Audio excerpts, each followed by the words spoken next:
Corruption alert, Lewis. House Majority Leader Eric Cantor, Republican from Virginia, could rake in a windfall if the debt ceiling isn't raised. We have this debt ceiling debate taking place, and economists have said that failing to raise the debt ceiling could be catastrophic for the U.S. economy. At least one lawmaker, Eric Cantor, stands to gain financially if the country does default on its debts. Let me explain this to you, because this is one that is barely being reported as usual, because, hey, anything can be bought and sold, including favorable media coverage and not getting media coverage of the fact that you stand to gain from the U.S. losing. House Majority Leader Eric Cantor's latest financial disclosure indicates that he owns around $15,000 of ProShares Trust ultra short 20-year Treasury EFT. Okay, this is a fund that will likely skyrocket as U.S. debt becomes less desirable, which it would be if the debt ceiling is not raised. Okay, so let me say it a different way. Let me take Motley Fool's Matt Koppenheffer and his statement to Salon about this. Quote, if the debt ceiling isn't raised, investors would start fleeing U.S. treasuries. Yields would rise, prices would fall, and the ProShares ETF, which Eric Cantor owns, should do very well. It would spike. Okay? Cantor's involvement in the fund and negotiations is not ideal. I don't think someone negotiating the debt ceiling should be invested in this kind of an ultra short. It looks pretty bad. Yeah, it looks pretty bad. Welcome to American politics, ladies and gentlemen. It does look pretty damn bad.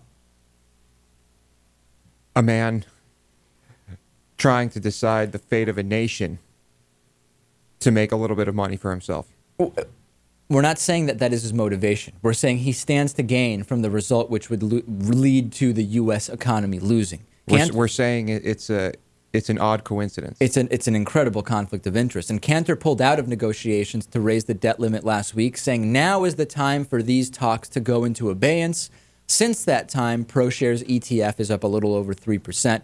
Isn't Eric Cantor betting against the U.S. with his wallet? Is that not what he is doing? And we are going to hear the argument. Prepare yourself. We are going to hear the argument that he is taking a position that personally is logical. He is hedging against possible negative repercussions economically in the U.S. by owning a fund that would do well in that scenario. And I understand that. But maybe, Lewis, we need to have stricter regulations on exactly how our politicians, judges, and others who are involved in the day-to-day operations of many of these factors that affect these investments, maybe they should be restricted in terms of just how they can hedge. I am not talking about adding regulation. I am not going on a left-wing rant about we need to control everything and everybody.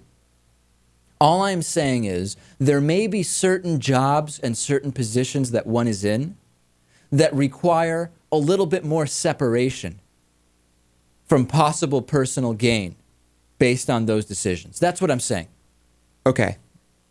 But if those restrictions were in place, we wouldn't know that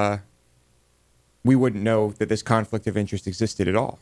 Well, presumably it wouldn't, right? Because the restriction, or would we just not know about it? Oh, you're saying that they would circumvent the restrictions and then we just wouldn't be looking because we would say, hey, those restrictions are in place. It can't happen. It's not happening. You would hope that the restrictions would I'd rather have it happen and know that that's the type of person this is. Hey, well, you know now and our audience knows, and does anyone care? We'll see. Because as we know, buying and selling any area of government is a long tradition in this country, and it's likely to continue for some time longer.